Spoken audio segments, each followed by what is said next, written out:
Hello ವೀಕ್ಷಕರೇ, Siyaram YouTube Kannada ಚಾನಲ್ಗೆ ನಿಮಗೆಲ್ಲರಿಗೂ ಸ್ವಾಗತ. ಹಲೋ ಫ್ರೆಂಡ್ಸ್, ಈಗ ನಮ್ಮಲ್ಲಿ ಕೊನೆ ಕೊಯ್ಲು ನಡೀತಾ ಇದೆ ಸಿರ್ಸಿ ಸಿದ್ದಾಪುರ ಭಾಗದಲ್ಲಿ. ಹಾಗೆ ನಮ್ಮನೆಯಲ್ಲೂ ಕೂಡ ಕೊನೆ ಕೊಯ್ಲು ಮಾಡ್ತಾ ಇದ್ದೇವೆ. ನಮ್ಮದೊಂದು ಪುಟ್ಟದಾದಂಥ ತೋಟ ಇದೆ ಫ್ರೆಂಡ್ಸ್.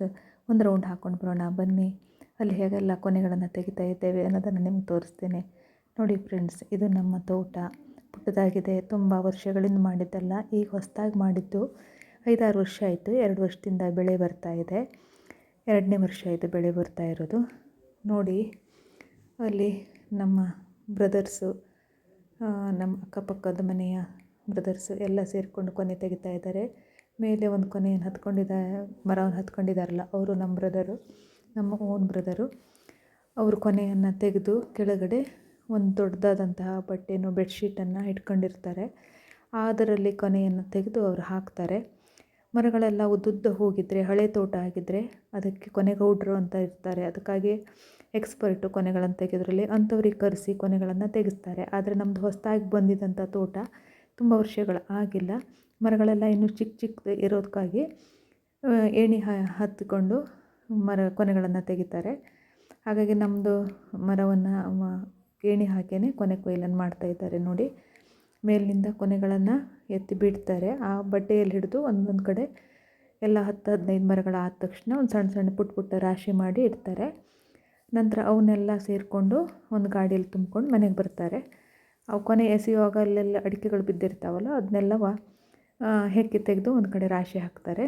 ಅಲ್ಲಿ ನಮ್ಮ ಅತ್ತಿಗೆ ಇದ್ದಾರೆ ನೋಡಿ, ಅವರೆಲ್ಲ ಅಡಿಕೆಗಳನ್ನೆಲ್ಲ ಹೆಕ್ಕಿ ಒಂದು ಕಡೆ ಹಾಕ್ತಾ ಇದ್ದಾರೆ. ಕೊನೆಗಳನ್ನು ಮೇಲಿಂದ ಬಿಡ್ತಾ ಇದ್ದಾರೆ. ಆ ದೃಶ್ಯವನ್ನು ಕೂಡ ನೀವು ನೋಡ್ತಾ ಇದ್ದೀರಿ. ಇದೇ ಥರ ಮತ್ತೊಬ್ಬರನ್ನು ಕೊನೆಯನ್ನು ತೆಗಿತಾ ಇದ್ದಾರೆ ಈ ಸೈಡಿಗೆ. ಅವರು ನಮ್ಮ ದೊಡ್ಡಪ್ಪನ ಮಗ. ಈಗ 2 ಜನ ಬಂದಿದ್ದಾರೆ ಕೊನೆ ತೆಗಿಲಿಕ್ಕೆ. ಹೀಗೆ ಪ್ರತಿಯೊಂದು ಮರವನ್ನು ಹತ್ತೋದು, ಕೊನೆ ಇಳಿಸೋದು ಹೀಗೆ ಮಾಡ್ತಾಯಿದ್ದಾರೆ. ಸಾಧಾರಣ ಒಂದು ಅರ್ಧ ಎಕರೆ ಇದೆ ನಮ್ಮದು ತೋಟ. 1 ಎಕರೆ ಆಗ್ಬೋದು. ಹೊಸ ಫಲ, ಹಾಗಾಗಿ ಅಷ್ಟೊಂದು ಇನ್ನೂ ಎಲೆ ಬಳ್ಳಿಗಳಾಗಲಿ ಕಾಳುಮೆಣಸಿನ ಬಳ್ಳಿ ಆಗಲಿ ಇನ್ನೂ ದಟ್ಟವಾಗಿ ಬಂದಿಲ್ಲ. ನೋಡಿ, ಈ ಕಡೆ ನಮ್ಮ ದೊಡ್ಡಪ್ಪನ ಮಗ ಒಂದು ಕೊನೆಯನ್ನು ತೆಗೆದು ಇಳಿತಾ ಇದ್ದಾರೆ. ಹೀಗೆ ಪ್ರತಿಯೊಂದು ಮರವನ್ನು ಹತ್ತೋದು ಇಳಿಯೋದು ಎಷ್ಟು ಕಷ್ಟ ಅಲ್ವಾ, ಕೊನೆಗಳನ್ನು ತೆಗೆಯೋದು. ವೀಕ್ಷಕರೇ, ನಿಮ್ಮನೆಯಲ್ಲೂ ಕೂಡ ಈಗ ಕೊನೆಗಳನ್ನು ಕೊಯ್ತಾ ಇರ್ಬೋದು. ಇಷ್ಟಕ್ಕೆ ಮುಗಿಲಿಲ್ಲ. ಕೊನೆ ಕೊಯ್ದಾದಮೇಲೆ ತಗೊಂಡು ಹೋಗೋದು, ಸುಲಿಸೋದು, ಅವುಗಳನ್ನು ಬೇಯಿಸಿ ಒಣಸೋದು ತುಂಬಾ ಕಷ್ಟ ಇದೆ. ಅದು ನೋಡೋರಿಗೆ ಗೊತ್ತಾಗೋದಿಲ್ಲ. ಕೊನೆ ಅಡಿಕೆ ಮಾತ್ರ ಕಣ್ಣಿಗೆ ಕಾಣ್ತದೆ. ಅಡಿಕೆ ಎಲ್ಲ ಅಂತೀವಿ, ಆದರೆ ಅದನ್ನು ಬೆಳೆಯೋದು, ಅದನ್ನೆಲ್ಲ ಮಾಡೋದು ಅಂದರೆ ತುಂಬಾ ಕಷ್ಟ, ಬೇಸಾಯ. ಈ ವರ್ಷನಂತೂ ಎಲೆ ಚುಕ್ಕಿ ರೋಗ ಬಂದಿತ್ತು ಪ್ರತಿಯೊಂದು ಗಿಡಗಳಿಗೂ. ಹಾಗಾಗಿ ಈ ವರ್ಷ ಅಷ್ಟು ಇಳುವರಿ ಇಲ್ಲ, ತುಂಬಾ ಕಡಿಮೆ ಇದೆ ಅಂತ ಹೇಳ್ತಾ ಇದ್ದಾರೆ. ನಮ್ಮನೆ ತೋಟದಲ್ಲೂ ಅಷ್ಟೊಂದು ಇಳುವರಿ ಇಲ್ಲ.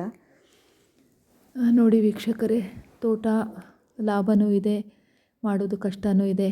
ನೋಡಿ, ಅಲ್ಲಲ್ಲೆಲ್ಲ ಗುಂಪೆ ಹಾಕಿಟ್ಟಿದ್ದಾರೆ ಅಡಿಕೆದ್ದು. ಅದನ್ನೆಲ್ಲ ಒಂದು ಕಡೆ ಸೇರಿಸಿ ಮನೆಗೆ ತಗೊಂಡು ಹೋಗ್ತಾರೆ. 2 ದಿವಸ ಆಗುತ್ತೆ ಕೊನೆ ಕೊಯ್ಲು.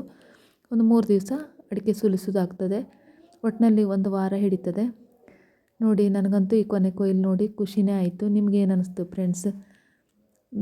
ಕಾಮೆಂಟ್ ಬಾಕ್ಸಲ್ಲಿ ತಿಳಿಸಿ. ನೀವು ಇಲ್ಲಿವರೆಗೆ ನಮ್ಮ ತೋಟವನ್ನು ನಮ್ಮ ಜೊತೆಗೆ ಸುತ್ತಾಡಿದ್ದಕ್ಕೆ ಥ್ಯಾಂಕ್ ಯು. ಬಾಯ್.